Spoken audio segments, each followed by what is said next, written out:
John, yeah, I was saying halftime, locker room, what was the conversation there, and how did you feel with the execution after coming out of there? You know, the big things were like the big picture stuff. I thought Syracuse closed out the half really well, and so that was kind of the thing with us is like, hey, you got the number 2 team in the country. It's a 1-goal game. You're actually in a much better spot than you were last week, right? And so let's just it's basically like whoever wins the second half is going to win. I didn't want the guys to kind of feel a lot of stress. I wanted them like to go into this game just free and let's play, let's enjoy the competition, right? You have obviously a team that's been unbelievable in the first few games, and so what you don't want is your guys to be tight. They are, as advertised, super talented, and so you just don't want to get away from like all of a sudden we're trying to do too much and things like that. So, there are a couple things defensively that Jesse talked about and Michael talked about some things offensively.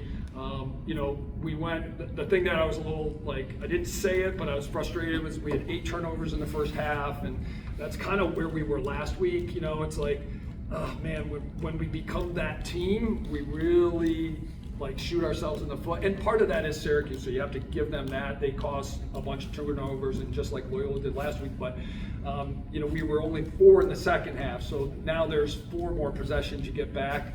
I was really impressed with like our face-off guys just battling. I thought Sean struggled a little bit early and then came back, and I thought Jack and AJ were really good on the wings as well as our short sticks, and those possessions really added up. I just felt like we got the ball a bunch more in the third quarter, and then I think we just got a lot more comfort. I know it's still early in the season, but how much does the win over the number 2 team in the country resonate and kind of set up what you can do down the road? I'm already thinking about next week, and heading up to Jersey, obviously a really good team. But listen, I just know how good Syracuse is, and you watch them on film. It was very similar to the team they had last year, which was an excellent team, top 5 team. Their talent acquisition's been excellent. Like that is a really good group that's going to do very well. I kind of thinking about the matchup. We're still kind of figuring some things out. We do have a lot of guys that are playing more than last year, and I know they do too, but especially when that first 6 is out there, that is a dangerous 6 dudes. I mean, every guy is really talented. Pat does a great job with the offense, and Gary just putting them in good spots that you always feel stress, and they are unselfish, but they're also super skilled. So if you screw anything up, they're going to make you pay. And I thought when they did get those opportunities, I thought Logan really helped us big time in that. Can you just talk about how your team continuously embraces this underdog mentality? Yeah,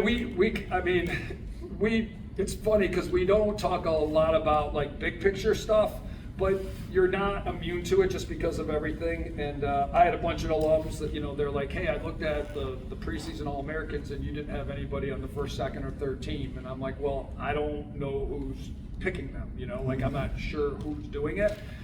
But I don't think our guys can avoid seeing that. Like if alums are telling me that. And so the big thing for us is like, all right, we have what we have, and I like who we have, and maybe we don't have that one dominant guy, but we have enough. We have really unselfish kids. I think we have good athletes and good skill, and the coaches do a good job. So we have enough to be successful. I feel like last week the biggest takeaway for us was we need to know our formula. And for 3 quarters, and again, you got to give Loyola credit, but for 3 quarters we scored 2 goals. And a lot of turnovers, bad fundamentals at times. And again, you got to give the goalie for Loyola and the defense credit. But there were definitely some self-inflicted wounds too. And so the teachable moment was like, we can't like cause more problems. Like we need to be fundamentally sound. Like that's who we are, and we're not going to rely on one guy. But to me, that's kind of a fun thing is like today, I felt like we got really good efforts. Like Elijah got a big goal, and we've been kind of waiting for him to break out. Bryce Ford, we've been kind of waiting for. Aiden Aiken got an opportunity. So we have some guys that have been kind of like, we've been seeing it in flashes, so for those guys to really step up was huge. And so for us, it's just like, let's get back to work on Monday. Let's clean up the things that maybe we didn't do as well on. But to beat a team as good as Syracuse, and I have so much respect for their team and program. Obviously, I want the guys to enjoy it for a couple days, and then we'll get back to work with another big challenge next week. Coach, I want to pick up on something you just mentioned also, Jack. 5 defensive midfielders running 2 long poles there. You must have run 8 or 9 offensive midfielders. Was the game plan to really try to wear Syracuse down in the midfield, both ends? Not necessarily like trying to wear them down, but if you do look at like the first 3 games, they had a decided advantage in time of possession, the number of possessions. I think they had not been trailing, and the long, like every game, the longest it's taken them to score the first goal was like 2 minutes.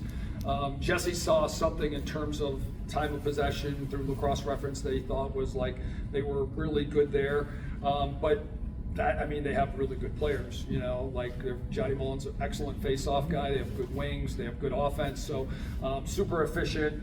So we just knew we could not do what we did like last week in the first half, or it would have been really ugly. So we had to just do a better job of, like, you know, making sure that we value the ball a little bit, and then getting everybody involved and getting some tempo and some flow.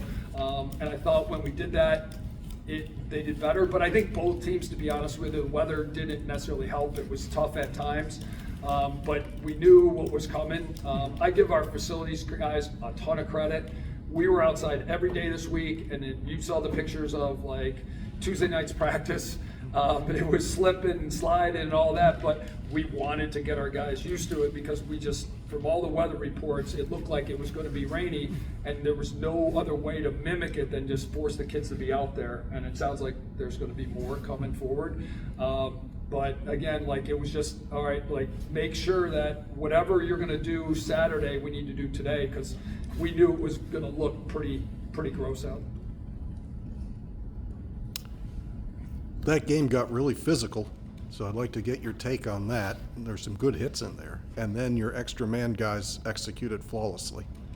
Yeah, I mean, you know, like 2 good teams, like we know a lot of those kids, they know a lot of our kids. I think it's like you're going to compete in the moment, and like there's some physicality, but after the game, like you just realize it's 2 competitive teams and nothing carries over. I think Billy got one of the last penalties. We recruited Billy. We've known him forever. We love his dad and his uncle. That family's great. Billy's just physical and he's a competitor. Our guys are too. After the game, everybody's talking. Again, that's just kind of the nature of college athletics. Yeah, and I thought, man-up-wise, Fipsy did a great job with that group. We tweaked things a little bit. Syracuse does such a good job. They really take away the inside. John does a really good job with the defensive group there. They don't give you a lot, so you gotta be patient, and you gotta hit some shots because it's hard to get the ball inside on them. One more and then we'll have Syracuse. Coach, you know, obviously with the respect you have for the program, you know, you're still 7-0 now all time against Syracuse and 4-0 in the last 4 years. Is there anything that you feel is giving you guys a particular advantage over this program? Well, I haven't scored any goals, so certainly not John Tillman.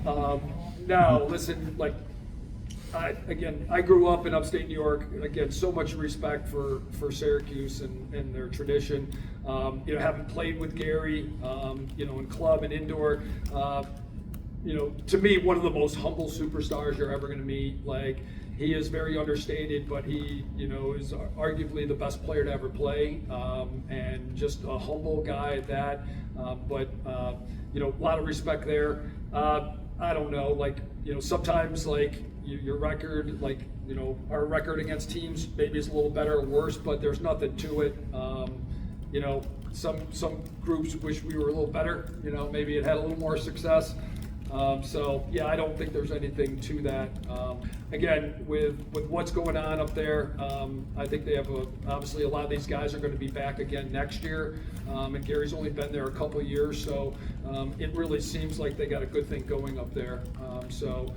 They're going to be, you know, a formidable team like they've always been for a long time, and that's a credit to obviously everybody up there.